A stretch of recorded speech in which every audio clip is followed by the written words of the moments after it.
नमस्कार दोस्तों, स्वागत है आपका हमारे YouTube चैनल में। दोस्तों, आज की हमारी घटना की शुरुआत उत्तर प्रदेश के गाजियाबाद जिले से होती है और वहीं पर एक नाजनगर नाम का इलाका पड़ता है और उसी इलाके में एक कॉलोनी पड़ती है और उसी कॉलोनी में रहने वाली सुदेश देवी, सुदेश जो कि पेशे से एक स्कूल महिला टीचर होती है और सुदेश देवी जो थी वो हर रोज सुबह के 8 बजे के आसपास एक ऑटो रिक्शा के माध्यम से अपने सरकारी विद्यालय में पढ़ाने के लिए जाया करती थी।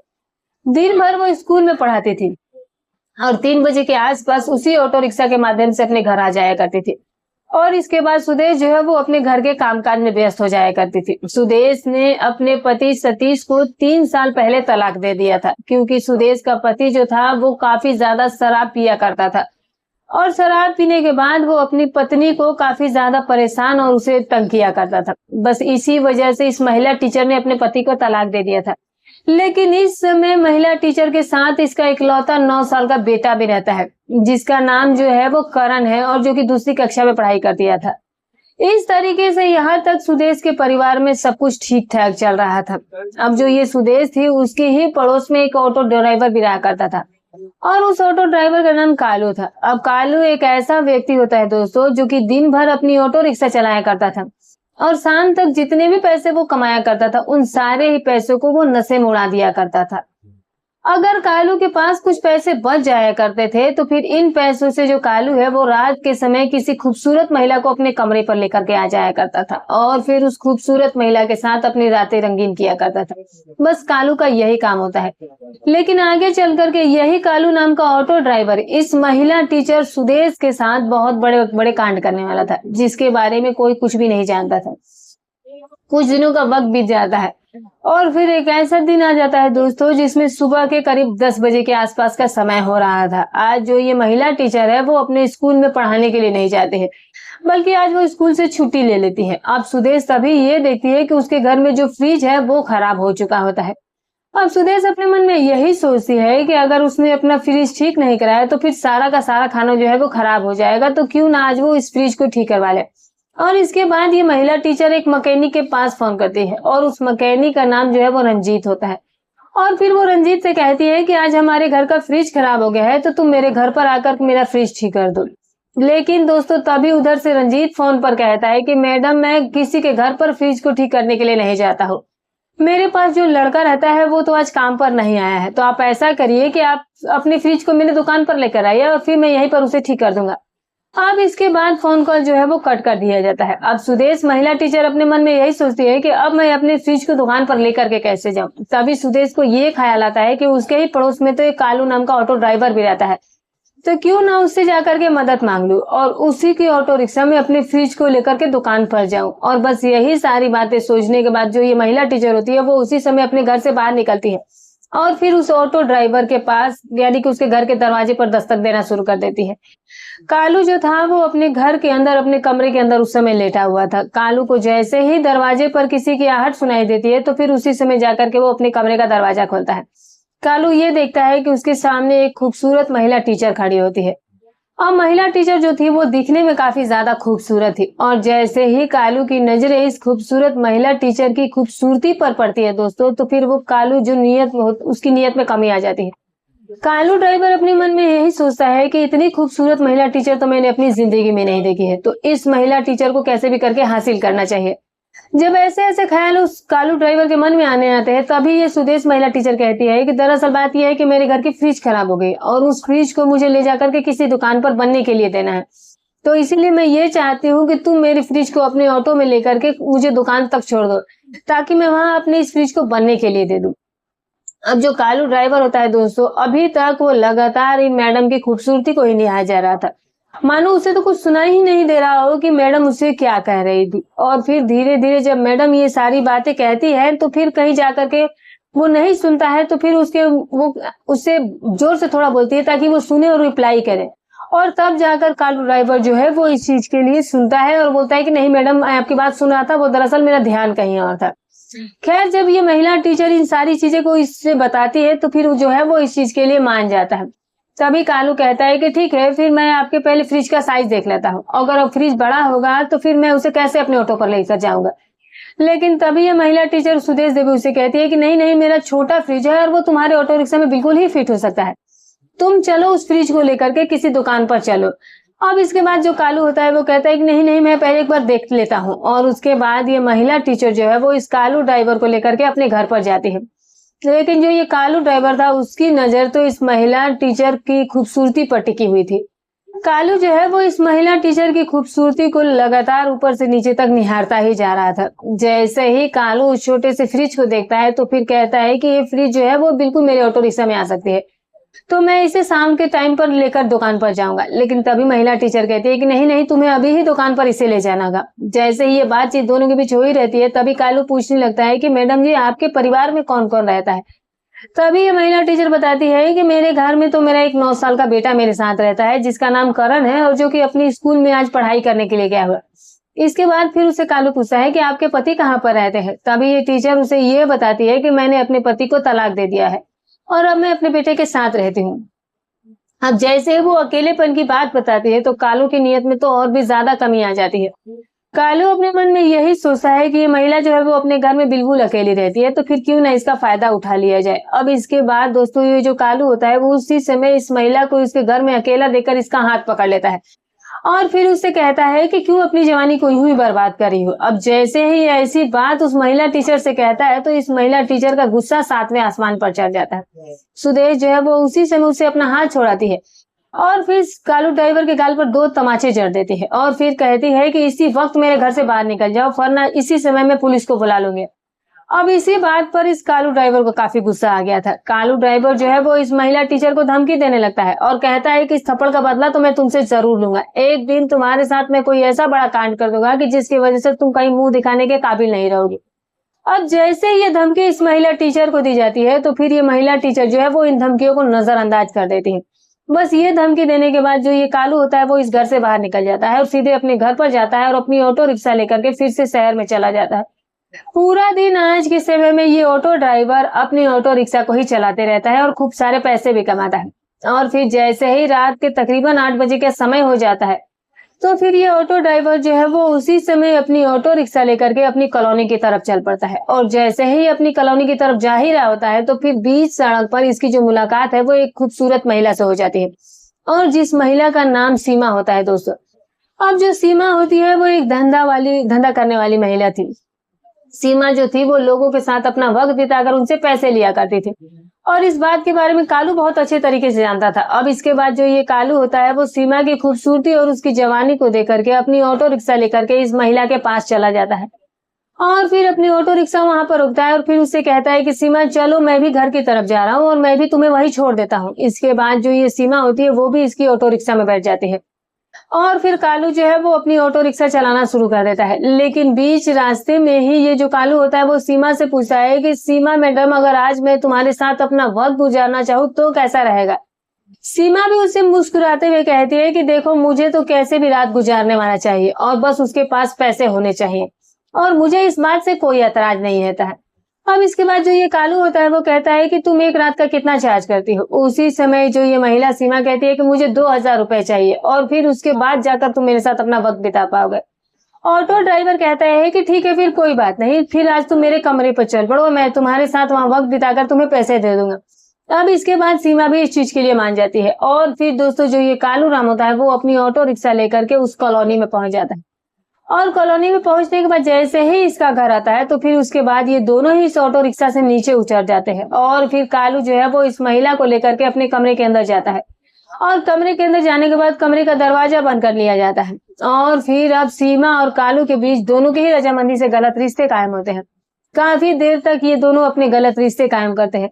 ये दोनों मिलकर के अपनी अपनी इच्छाओं और अपनी जरूरतों को पूरा करने लग जाते हैं और जैसे ही कालू का ये काम खत्म होता है तो फिर उसी समय सीमा कहती है कि ठीक है, मुझे पैसे दे दो तो मैं अपने घर चली जाऊं। लेकिन जो ये कालू होता है वो अपनी बात से मुकर जाता है। कालू कहता है कि इस समय तो मेरे पास पैसे है ही नहीं, लेकिन हाँ, मैं कल तुम्हारे सारे पैसे तुम्हें दे दूंगा। लेकिन फिर सीमा भड़क जाती है। सीमा कहने लग जाती है कि मैं नहीं जानती, बस मुझे किसी भी हाल में मेरे पैसे चाहिए, मैं वरना यहाँ से जाऊंगी नहीं। और बस इसी बात को लेकर दोनों में नोकझोंक हो जाती है, दोनों के बीच झगड़ा हो जाता है और झगड़ा इतना ज्यादा बढ़ जाता है कि सीमा फिर इस कालू को खरी खोटी सुनाना शुरू कर देती है और फिर इसके बाद ये लोग झगड़ते झगड़ते कमरे से बाहर निकल जाते हैं और फिर तो ये बात आस पड़ोस के लोगों तक पहुंच जाती है और जैसे ही ये बात उस महिला टीचर के कानों में इन दोनों की आवाजें पड़ती हैं तो फिर जो ये सुदेश होती है वो भी अपने घर से बाहर निकलती है और सीधे दोनों के पास जाती है। अब महिला टीचर जो है वो इन दोनों को ही गलत गलत बोलने शुरू कर देती है। सुदेश कहती है कि तुम तो हर दूसरे तीसरे दिन यहीं पर झगड़ा करते हो, इस बंद कमरे में पहले तो तुम लोग गलत काम करते हो। अब वहां पर कुछ पड़ोसी लोग भी इकट्ठा हो जाते हैं और फिर पड़ोसी जन भी इन दोनों को डांटने और फटकारना शुरू कर देते हैं। सारे पड़ोसी मिलकर के अब कालू राम को इस कॉलोनी से बाहर निकाल देते हैं और साथ में उस महिला को भी कॉलोनी से बाहर निकाल लिया जाता है। लेकिन जाते जाते आज कालू राम फिर से इस महिला टीचर को धमकी दे देता है और कहता है कि तेरे साथ मैं एक बहुत बड़ा कांड करके ही मानूंगा। और इसके बाद कालू राम किसी दूसरी कॉलोनी में रहना शुरू कर देता है।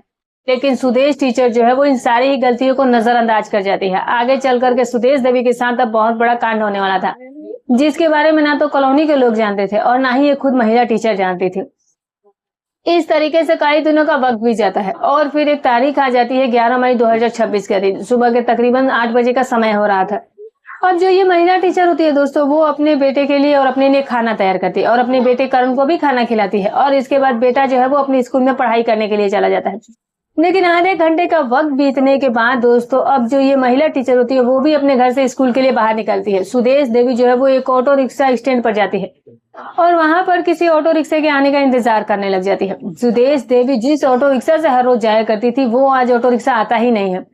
और फिर जैसे ही 15-20 मिनट का वक्त बीत जाता है तो फिर जो ये सुदेश होती है वो अब काफी ज्यादा परेशान होने लग जाती है। अब उसी समय जो ये कालू ऑटो ड्राइवर होता है वो अपनी ऑटो रिक्शा लेकर के वहां पर पहुंच जाता है और कालू की नजरें जैसे ही उस महिला टीचर पर जाकर के पड़ती है तो फिर सुदेश को देख करके कालू जो होता है वो अपने मन में ये सोचने लग जाता है कि इस महिला टीचर ने तो मुझे अपनी कॉलोनी से बाहर निकलवा दिया था और इसने मुझे थप्पड़ भी मारे थे, तो आज वो बदला ले लिया जाना चाहिए। और अब जैसे जब ऐसे ऐसे ख्याल उसके मन में आते हैं तो फिर जो ये कालू होता है वो उसी समय अपनी ऑटो रिक्शा लेकर इस महिला टीचर के पास जाता है और फिर वहां जाकर ऑटो रिक्शा रुकता है और फिर जो कालू होता है वो इस ऑटो रिक्शा से नीचे उतर जाता है और फिर उसी समय वो उस महिला टीचर के पैरों में गिर करके उससे माफी मांगना शुरू कर देता है और मगरमच्छ के आंसू बहाना शुरू कर देता है। और अब इसके बाद जो ये कालू होता है ये महिला टीचर से ये कहता है कि मैडम जी मुझसे बहुत बड़ी गलती हो गई थी, मुझे अब अपनी गलतियों पर बहुत ज्यादा पछतावा भी है। अब महिला टीचर भी कहती है कि ठीक है कोई बात नहीं, गलतियां तो इंसान से ही होती है और तुम भी तो एक इंसान ही हो। अब सारी बातों को तुम बिल्कुल भूल जाओ और अपनी जिंदगी में तुम आगे बढ़ जाओ। लेकिन तभी ये जो कालू होता है वो कहता है कि मैडम जी पहले आप मुझे माफ कीजिए। और इसके बाद ये महिला टीचर इसे कहती है कि देखो आज यहाँ पर कोई ऑटो रिक्शा वाला नहीं है, तो तुम ऐसा करो कि तुम मुझे मेरे स्कूल तक कम से कम छोड़ दो। और बस उसी समय कालू बहुत खुश हो जाता है। कालू कहता है कि ठीक है मैडम जी, मैं बिल्कुल आपको अपने स्कूल तक छोड़ के आता हूँ। और इसके बाद ये महिला टीचर जो है वो कालू की ऑटो रिक्शा में बैठ जाती है और फिर कालू जो है वो अपनी ऑटो रिक्शा चलाना शुरू कर देता है। लेकिन बीच रास्ते में ये महिला टीचर जो है वो इस कालू ऑटो ड्राइवर से कहने लग जाती है कि तुम पहले से अब काफी अच्छे और सुधर गए हो, तो तुम ऐसा करना कि हर रोज सुबह के 8 बजे के आसपास मुझे लेने के लिए मेरे घर पर आ जाया करना और मुझे स्कूल में ले जाकर के छोड़ देना। और जैसे स्कूल की छुट्टी हो जाया करे तो फिर तुम मुझे लेने के लिए स्कूल में भी आ जाया करो। अब कालू इस बात को सुनकर बहुत खुश हो जाता है। लेकिन आज ये महिला टीचर नहीं जानती थी कि आज उसके साथ एक बहुत बड़ा कांड होने वाला था। थोड़ा सा वक्त बीत जाने के बाद दोस्तों, अब जो ये कालू होता है वो अपनी ऑटो रिक्शा लेकर के स्कूल के बिल्कुल ही पास आ जाता है और फिर वहां ले जाकर के ऑटो रिक्शा रुकता है और महिला टीचर इस ऑटो रिक्शा से बाहर निकलती है और फिर महिला टीचर जो है अपने स्कूल में पढ़ाने चली जाती है। इसके बाद दोस्तों जो ये ऑटो ड्राइवर होता है वो अपनी ऑटो लेकर के फिर से वापस शहर में चला जाता है। लेकिन शहर में आने के बाद जो ये ऑटो ड्राइवर होता है दोस्तों, वो अपने एक दोस्त के पास फोन करता है और फिर अपने दोस्त सुनील से कहता है कि सुन सुनील, मुझे तुमसे आज बहुत जरूरी बात करनी है, तो तू मेरे पास आ जा। सुनील उससे पूछता है कि अब भला ऐसी कौन सी बात है। तभी जो ये कालू होता है वो कहता है कि वो तू मेरे पास आ, उसके बाद बताऊंगा। और फिर उसके बाद थोड़ा सा वक्त बीतने के बाद सुनील भी उसके पास आ जाता है। अब तभी कालू अपने दोस्त सुनील से कहता है कि हम मेरे पड़ोस में एक महिला स्कूल टीचर रहती है, दिखने में भी वो काफी ज्यादा खूबसूरत और जवान है, लेकिन उसने मुझे एक बार थप्पड़ मारा है और आज मुझे उसका बदला जरूर लेना है। अब जैसे ही सुनील से ऐसी बात कहता है तो सुनील भी इस चीज के लिए मान जाता है। सुनील कहता है कि हम सिर्फ उससे बदला ही नहीं लेंगे बल्कि उसके साथ मजे भी कर लेंगे। और इस तरह से कालू और सुनील मिलकर के इन दोनों की प्लान बन करके तैयार हो चुके हैं। अब इसके बाद सुनील और कालू कहीं से नशा खरीदते हैं और नशा खरीदने के बाद एक अकेले जगह पर बैठ करके काफी देर तक नशे का सेवन करते हैं। और जब दोनों को नशा हो जाता है तो तकरीबन दोपहर के 2 बजे के आसपास का वक्त हो जाता है। तभी कालू कहता है कि देख अब स्कूल की छुट्टी होने वाली है, तो क्यों ना अब ऑटो रिक्शा लेकर के मैं स्कूल के पास जाऊं और इस तरह से जो ये कालू और जो ये सुनील होते हैं वो ऑटो रिक्शा के माध्यम से उसी समय स्कूल के ठीक सामने पहुंच जाते हैं और अब छुट्टी होने का इंतजार करना शुरू कर देते हैं।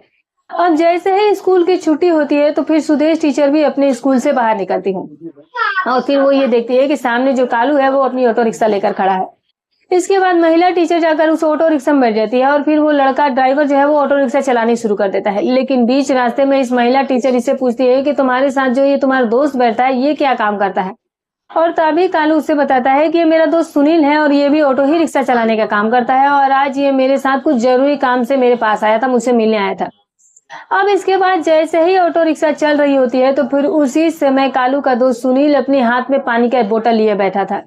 अब जो ये सुनील होता है वो इस महिला टीचर से कहता है कि मैडम जी मेरे पास बहुत ही ठंडा पानी और ताजा भी है और वैसे भी दोपहर का समय है, अगर आपको प्यास लगे तो आप पानी पी लीजिए। अब जैसे ही वो पानी की बात कहता है तभी महिला टीचर कहते हैं कि हाँ दो ना, मुझे तो पानी की वाकई में प्यास लगी है तो मुझे दे दो। और इसके बाद सुनील जो है वो इस बोतल को इस महिला टीचर को देता है और ये महिला टीचर जो है वो उस बोतल में से पानी पी लेती है। और जैसे ही पानी पी लिया जाता है तो तकरीबन 5 मिनट का वक्त बीता है और अब जैसे ही सुनसान इलाका आता है तो फिर जो ये कालू होता है वो उसी समय अपनी ऑटो रिक्शा रोक देता है। और अब इसके बाद दोस्तों जो ये महिला टीचर होती है वो ये पूछने लगती है कि तुमने ऑटो रिक्शा यहाँ पर क्यों रोक दी। तभी जो ये कालू होता है वो कहता है कि मेरी ऑटो रिक्शा मेरी ही तरह गरीब है, इसमें तो कुछ ना कुछ कमी आ ही जाती है, मैं अभी देखता हूँ कि आखिर ऑटो रिक्शा को क्या हो गया। और इस तरह से अब जो ये कालू है वो अपनी ऑटो रिक्शा का ठीक करने का नाटक करना शुरू कर देता है।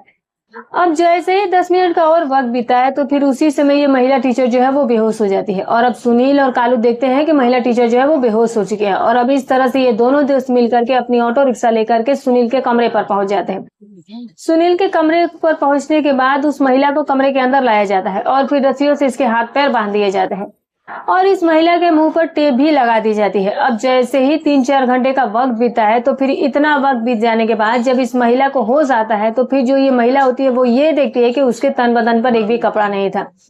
और महिला जो है वो इस बात को भी देखती है कि दोनों लड़के जो है वो उसके ही पास में बैठकर नशा कर रहे थे। महिला जो है वो चीखने चिल्लाने की कोशिश जरूर करती है लेकिन उसके मुंह पर टेप लगी हुई थी। अब इसके बाद कालू जो है वो इस महिला से कहता है कि तुमने मुझे थप्पड़ मारा था, तूने मुझे अपनी कॉलोनी से तक बाहर निकलवा दिया था और आज मैं उसी का तुझसे बदला लूंगा। जैसे ही ये बात उस महिला से कही जाती है तो महिला टीचर काफी ज्यादा डर जाती है और इसके बाद कालू और सुनील दोनों मिल करके इस महिला के साथ गलत काम करना शुरू कर देते हैं। ये दोनों लड़के जो है वो बारी बारी से इस महिला के साथ गलत रिश्ते कायम करते हैं और ये गलत काम जो है वो काफी देर तक किया जाता है। और जैसे इस लड़के सुनील और कालू की सारी इच्छाएं पूरी हो जाती है तभी ये दोनों लड़के कहते हैं कि हम तुम्हें आज पूरी रात भी नहीं छोड़ेंगे। अब इसके बाद जो ये कालू होता है अपने दोस्त सुनील से कहता है कि देख सुनील, वैसे भी हमारा नशा जो है वो खत्म हो चुका है, तो तू ऐसा कर कि मैं तुझे कुछ पैसे देता हूँ तो तू पास के शराब की दुकान पर जा और वहां से शराब खरीद करके ला और इसके बाद हम पूरी रात आज इस महिला टीचर के साथ ही बिताएंगे। इसके बाद जो ये कालू होता है वो अपने दोस्त सुनील को कुछ पैसे देता है और सुनील जो है वो पैसे लेने के बाद अपनी ऑटो रिक्शा स्टार्ट करता है और फिर पास के ही शराब के ठेके पर जाता है और वहां से वो शराब खरीद लेता है।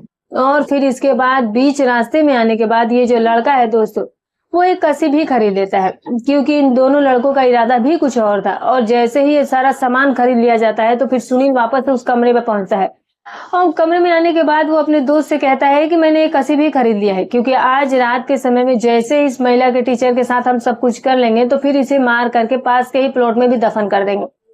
तभी जो ये कालू राम होता है वो कहता है कि हम इसे मारेंगे नहीं बल्कि इसे धमकी देकर छोड़ देंगे। लेकिन सुनील कहता है कि धमकी देने के बाद ये महिला टीचर हो सकता है कि पुलिस स्टेशन में चली जाए।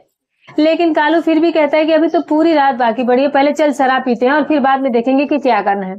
और इसके बाद कालू और सुनील दोनों ही बैठ करके कमरे के अंदर शराब पीना शुरू करते हैं। शराब पीने करते करते जब इन दोनों को गहरा नशा हो जाता है तो नशे की हालत में कालू कहता है कि चल अब फिर से कुछ अपना वक्त बिता लिया जाए इसके संग, और सुनील भी इस चीज के लिए मान जाता है। और इसके बाद कालू और सुनील दोनों मिलकर के इस महिला टीचर के साथ इससे गलत काम करते हैं। ये दोनों लड़के जो है वो बारी बारी से इस महिला टीचर के साथ गलत रिश्ते कायम करते हैं और फिर जैसे ही दोनों लड़कों का सारा ये काम खत्म हो जाता है, मन भर जाता है, तब वो इस महिला टीचर को वो लोग वैसे भी नहीं छोड़ने वाले थे। तभी जो ये सुनील होता है वो कहता है कि जैसे ही रात के 12 बजे का टाइम होगा तो फिर हम इसे मार करके पास के ही प्लॉट में दफन कर देंगे। दोनों की प्लान बन करके तैयार हो गई थी और ये सारा काम खत्म करने के बाद दोनों जो लड़के होते हैं दोस्तों वो अब रात होने का इंतजार करना शुरू कर देते हैं। दोनों जो थे वो इसी बंद कमरे के अंदर बैठ करके शराब पी रहे थे। अभी भी दोनों जो थे वो इस महिला को छोड़ नहीं रहे थे, बल्कि जितना उनके पास टाइम था वो लोग यही सोच रहे थे कि जितना हमारे पास टाइम है तब तक हम इस महिला को लगातार जो है वो परेशान करते रहेंगे, इस महिला के साथ गलत काम करते रहेंगे। अब ये दोस्त जब है थोड़ी देर बैठ करके शराब पीते और फिर जाकर के उस महिला के साथ गलत तरीके से रिश्ते बनाते और फिर आकर के शराब पीने लगते थे। अब इनका काम जो है वो ऐसे ही करके लगभग रात के 12 बजे तक चलने वाला था। अब वो बैठ करके कहीं ना कहीं इंतजार करते हैं। अब दोनों लड़के जो है वो बंद ही कमरे में बैठ करके लगातार शराब ही पिए जा रहे थे। लेकिन दोस्तों कहानी यहीं पर खत्म नहीं होती है, बल्कि असली कहानी की शुरुआत ही यहीं से होती है। अब जैसे ही कालू और सुनील ये दोनों दोस्त बैठ करके शराब का सेवन कर रहे थे, तभी जो कालू होता है वो शराब के नशे में धुत होकर के अपने दोस्त सुनील से कहने लगता है कि मैं एक बार फिर से इस महिला के साथ अपना वक्त बिताना चाहता हूँ। सुनील कहता है कि अब बहुत सा बार ये काम कर लिए, चलो अब इसे जान से मार देते हैं। लेकिन कालू जो है वो जिद पकड़ लेता है, कहता है कि नहीं, अभी भी मुझे इसके साथ फिर से वही गलत काम करना है। इसके बाद कालू जो है वो फिर से इस महिला टीचर के साथ गलत काम करता है दोस्तों। लेकिन इस बार जो कालू है वो हद से ज्यादा गुजर जाता है। कालू जो है वो इस महिला टीचर के संवेदनशील हिस्सों में अपना हाथ डाल देता है, और ऐसा जब ये लड़का करता है तो फिर उसी समय ये महिला टीचर जो है वो बेहोश हो जाती है। और फिर जैसे ही ये महिला टीचर बेहोश होती है तो फिर कालू ये सोचता है कि इस महिला की मौत हो चुकी है। अब कालू जो है वो अपने दोस्त सुनील से यही कहता है कि लगता है कि ये मर चुकी है, अब ये हमारे मारने से पहले ही मर गई तो ये तो अच्छा ही है। तो सुनील कहता है कि अगर ये मर ही चुकी है तो फिर क्यों नहीं इसे ले जाकर के पास के ही प्लॉट में दफन कर देते हैं। और इसके बाद कालू और सुनील दोनों मिल करके रात के गहरे अंधेरे में इस महिला टीचर को अपनी ऑटो रिक्शा में ले जाकर डालते हैं। और ऑटो रिक्शा में डालने के बाद ये दोनों लड़के जो है वो हथियार लेकर के और इस ऑटो रिक्शा को लेकर के और साथ में इस महिला टीचर को लेकर के पास के ही प्लॉट में पहुंच जाते हैं। और फिर प्लॉट में जाने के बाद दोस्तों जो ये कालू होता है वो इस प्लॉट में गड्ढा खोदना शुरू कर देते हैं। और जैसे ये दोनों दोस्त मिलजुल करके गड्ढा खोद ही रहे होते हैं तो फिर उसी से में वहां पर एक चौकीदार पहुंच जाता है, और उस चौकीदार का नाम जो है वो दीपक होता है। अब दीपक चौकीदार ये देखता है कि प्लॉट के अंदर दो लड़के जो है वो गड्ढा खोद रहे होते हैं। अब जो दीपक है वो इन दोनों लड़के को गड्ढा खोदते हुए देख करके इन दोनों लड़कों के पास चला जाता है, और पास में ही एक महिला भी वहां पर उसका शव पड़ा हुआ था। और इस महिला के बारे में दीपक कुछ भी नहीं जानता था, लेकिन दीपक जो था वो कहीं ना कहीं पूरी बात समझ जाता है। और फिर वो यही सोचता है कि ये लड़के जो है वो गड्ढा खोद करके लगता है कि इस महिला की लाश को दफन करेंगे। दीपक उसी समय इन दोनों लड़कों को देख करके चीखना चिल्लाना शुरू कर देता है। जैसे ही वो चीखता है चिल्लाता है तो दोनों लड़के जो है वो भागना शुरू कर देते हैं। लेकिन दीपक जो है वो दौड़ करके इस कालू ऑटो ड्राइवर को वहीं पर पकड़ लेता है और फिर उसे अपने कब्जे में ले लेता है। और तब तक 2-4 आसपास मौजूद लोग भी वहां पहुंच जाते हैं। और इसके बाद जो ये लोग होते हैं वो इस कालू ऑटो ड्राइवर को मौके पर ही पकड़ करके उसे रस्सी से बांध देते हैं। अब इसके बाद दोस्तों जो ये दीपक चौकीदार होता है वो नजदीकी पुलिस स्टेशन में फोन करता है। 1 घंटे का समय बीतने के बाद घटनास्थल पर पुलिस पहुंच जाती है। पुलिस ये देखती है कि वहां पर गड्ढे के पास एक महिला का शव भी पड़ा होता है, और जब पुलिस उस महिला की देखती है, जांच करती है, तो ये पता चलता है कि वो महिला अब तक जिंदा थी। पुलिस उसी समय तुरंत एम्बुलेंस का इंतजाम करती है और फिर उस महिला को एम्बुलेंस के माध्यम से हॉस्पिटल में भर्ती करवा दिया जाता है। दूसरी तरफ जो ये पुलिस होती है वो उस ऑटो ड्राइवर को भी गिरफ्तार कर चुकी होती है, कालू को। और कालू को गिरफ्तार करने के बाद पुलिस जो है वो उसे पुलिस स्टेशन में ले जाती है, और फिर पुलिस स्टेशन के अंदर कालू ऑटो ड्राइवर की खूब जम करके पिटाई की जाती है। और जैसे ही उसकी पिटाई की जाती है तो फिर वो अपना पूरा जुर्म कबूल कर लेता है। कालू जो है वो अपनी पूरी पोल पट्टी खोलना शुरू कर देता है। कालू ये बताता है कि मेरे साथ मेरा दोस्त भी इसमें शामिल था जिसका नाम सुनील है, और हम दोनों ने मिलकर ही इस महिला के साथ पूरी रात गलत काम किया है। लेकिन जैसे ही हमें ये पता चला कि हमें ये लगा कि ये महिला मर गई है तो फिर हम उसकी लाश को दफनाने के लिए वहां प्लॉट पर लेकर गए थे। तभी पुलिस ये पूछती है कि वो महिला मरी नहीं थी बल्कि बेहोश हुई थी तुम्हारी गलत व्यवहार करने की वजह से, और इस समय वो हॉस्पिटल में एडमिट है। और इस तरह से 2-4 घंटों का वक्त बीतने के बाद पुलिस जो है वो दूसरे लड़के सुनील को भी गिरफ्तार कर लेती है। अब दोनों लड़कों को गिरफ्तार करने के बाद पुलिस जो है वो इन दोनों के खिलाफ चार्जशीट दायर करती है। अब ये बात तो भविष्य के घर में छिपी है कि जज साहब आखिरकार इन दोनों लड़कों को क्या सजा सुनाएंगे। लेकिन दोस्तों इस पूरे घटनाक्रम के दौरान उस चौकीदार दीपक कुमार का हम दिल से धन्यवाद करते हैं। उस लड़के ने एक महिला की जान बचा ली थी। तो दोस्तों ये रही कहानी। दोस्तों हमारी कहानी सुनाने का उद्देश्य किसी की भावनाओं को ठेस पहुंचाना नहीं, ना ही किसी के दिल को आहत करना है। बस केवल आपको जागरूक करना है, आपको सचेत करना है। तो फिर मिलूंगी कल एक और नई घटनाक्रम के साथ। तब तक अपना और अपने परिवार का ख्याल रखें।